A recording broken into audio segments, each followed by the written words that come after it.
ध्यान रखें मेरी बेटियां, ध्यान रखें मेरे बेटाएं, मेरी माताएं इस बात का ध्यान रखें, बेटियां ध्यान रखें, मेरी माताएं ध्यान रखें, मेरे भाई ध्यान रखें।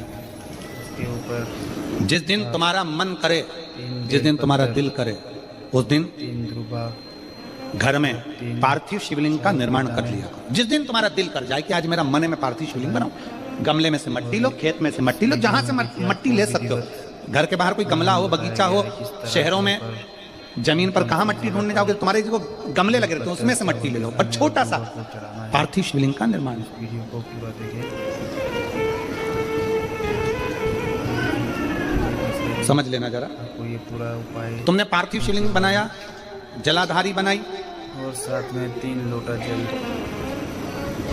पूजन कर लो जिस दिन तुम्हारा मन करे। कोई तिथि, कोई वार, कोई दिन, कोई समय, कोई घड़ी, कोई पल, कुछ मत देखो। बाद में आपको जो तुमने पार्थिव शिवलिंग का निर्माण किया। बताया जा रहा है 3 करके आखा चावल, उपाय 3 अक्षत। जरूर करें। आखा चावल जानते हो?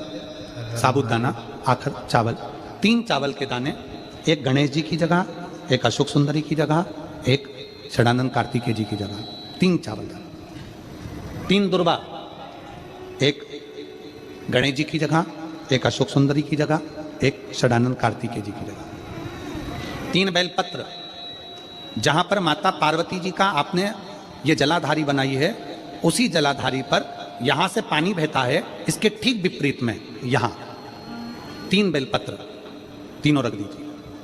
और छोटा सा कलश हो या बड़ा सा कलश हो, 3 लोटा जल यहां बैठकर, जहां पर आपने बेलपत्ती रखी है उसी के वहीं पर बैठकर इस शिवलिंग पर 3 लोटा जल धीरे धीरे अपने मन की कामना कर कर, बाबा आज मैं दुखी हूं, बाबा मुझे ये तकलीफ है, बाबा मेरे बच्चे ये काम में गए हैं, बाबा ऐसा है, 3 लोटा जल बाबा को धीरे धीरे अपने भाव कहकर, फिर तुम्हारे पास में जो पूजन का सामान हो वो चढ़ाकर बाबा की आरती कर कर दिया लगा दो।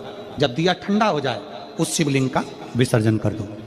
आप पाओगे, आपने अगर 2 या 3 बार कभी भी तुम्हारा मन करा कर लिया, आपको खुद लगेगा कि मेरे घर में संपदा कैसे बढ़ रही है और कार्य कैसे सिद्ध हो रहा है।